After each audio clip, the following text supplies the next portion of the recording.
Alors, c'était il y a longtemps, très longtemps même, et aujourd'hui on en trouve des livres avec des illustrations où on voit le Beth Amikdash en flammes, en couleurs, etc. Mais du coup, est-ce que peut-être on passe pas un petit peu à côté de réaliser vraiment ce qui s'est passé à cette période-là? Je voudrais raconter deux histoires. Il faut savoir que par exemple à l'époque du premier Beth Amikdash, ça n'a pas duré 5 minutes, ça n'a pas duré quelques heures, ça n'a pas duré un jour. Ça a duré, en fait, il y a eu avant la destruction du Beth Amikdash, il y a eu le siège de Jérusalem pendant 1 an et demi. C'était terrible, ils ont attaqué Jérusalem. À tel point qu'à un moment, on est arrivé où il y avait une famine extrême et les gens mouraient, les gens s'écroulaient parce qu'il n'y avait plus d'approvisionnement. Il y avait une histoire un jour avec une femme qui avait 3 enfants, 2 grands enfants et un bébé. Et en fait, à un moment, il y avait tellement plus de nourriture. Qu'est-ce qu'elle a dû faire, cette femme? Et c'est une vraie histoire, bien entendu.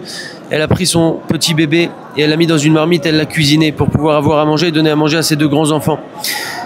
Les grands enfants, quand ils ont mangé ce repas, ils ont trouvé la main de leur petit frère dans le plat. Ils ont été tellement choqués, peinés, bouleversés par ça, qui sont montés sur le toit de la maison et ils se sont suicidés.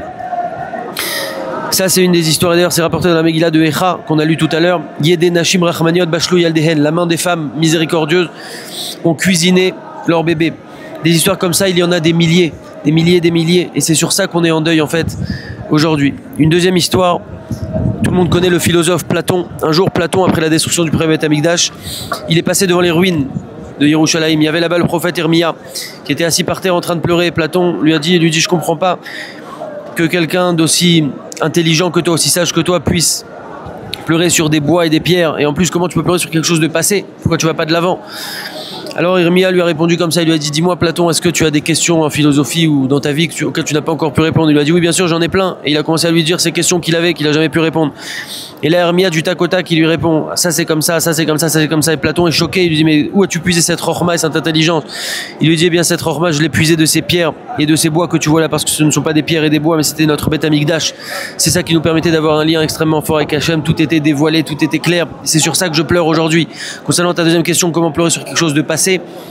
Seul un juif peut comprendre ça, donc je ne t'y répondrai pas. Mais on répond là-bas qu'en fait, il s'apitoyait pas sur quelque chose de passé, mais sur quelque chose de présent. Au moment où il parlait, Irmia, il était triste parce qu'il n'avait plus ce lien à l'instant présent. Il n'avait plus ce lien avec Akadosh Baruch Hu. Aujourd'hui, on vit dans un monde jusqu'à aujourd'hui où tout est flou, on a des difficultés, on a des épreuves, on comprend pas les choses, etc. Et donc voilà, ces deux histoires-là, ça nous permet un peu de ressentir ce deuil.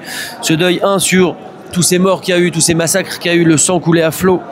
Et deuxièmement, sur cette perte du lien du Beth Amikdash et donc par conséquent de ce lien clair qu'on avait avec Akadosh Baruch Hu, tout était clair, tout était dévoilé. Alors aujourd'hui vous allez me dire, mais qu'est-ce qu'on fait, en quoi ça nous concerne? Eh bien, on nous dit que Kol Dor, Shelo Nivna Beth Amikdash Beyamav Maralin Alav Keilu Irchivu, toute génération dans laquelle le Beth Amikdash n'a pas été reconstruit, alors on considère comme si dans cette génération-là, c'est eux qui l'avaient eux-mêmes détruit. Alors aujourd'hui, en 5785, en 2025, s'il n'est pas encore là, eh bien c'est comme si on l'avait détruit aujourd'hui. Le Beth Amikdash, c'est qu'on n'est pas encore assez méritant pour pouvoir amener le troisième Beth Amikdash. Et donc ça, c'est un travail qui nous incombe à nous. Alors maintenant qu'on a compris un petit peu l'ampleur de ce jour, l'importance de ce jour, et on nous dit que Kol Amitabel al Yerushalayim Zoche Veroué Besimchata, tout celui qui prend le deuil de Yerushalayim mérite et voit sa joie à Jérusalem. Normalement, ça aurait dû être marqué au futur, verra plus tard la joie de Jérusalem. Non, c'est marqué au présent, voit dès maintenant la joie de Jérusalem.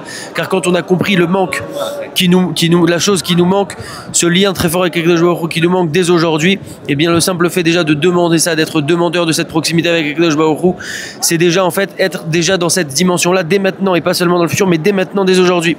Alors concrètement, comment agir? Eh bien, chaque mitzvah qu'on va faire, chaque étude qu'on va faire, chaque mida qu'on va travailler, chaque pas on va avancer un petit pas par-ci, un petit pas par-là, chaque renforcement dans notre ahavat rinam, l'amour gratuit, l'amour du prochain, car le Beth Amikdash, le deuxième a été détruit à cause de la sinat rinam, la haine gratuite.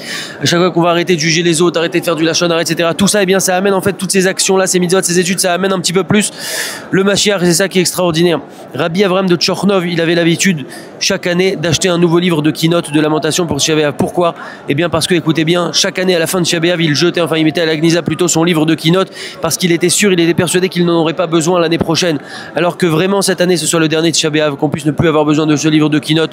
Je me trouve ici actuellement au Kotel, derrière moi le Kotel, qu'on puisse revenir très bientôt, Bezrat Hashem, que le Beth Amikdash soit reconstruit derrière ces pierres, Bezrat Hashem, et qu'on puisse enfin mériter la Géoula, et cela dépend de nous. Cela dépend de nous, les amis. À nous de jouer, qu'on puisse vivre au mieux ce jour pour prendre conscience de tout ce qui se passe et surtout de tout ce qui se passera, car ça va être extraordinaire. Bezrat Hashem, Chazak.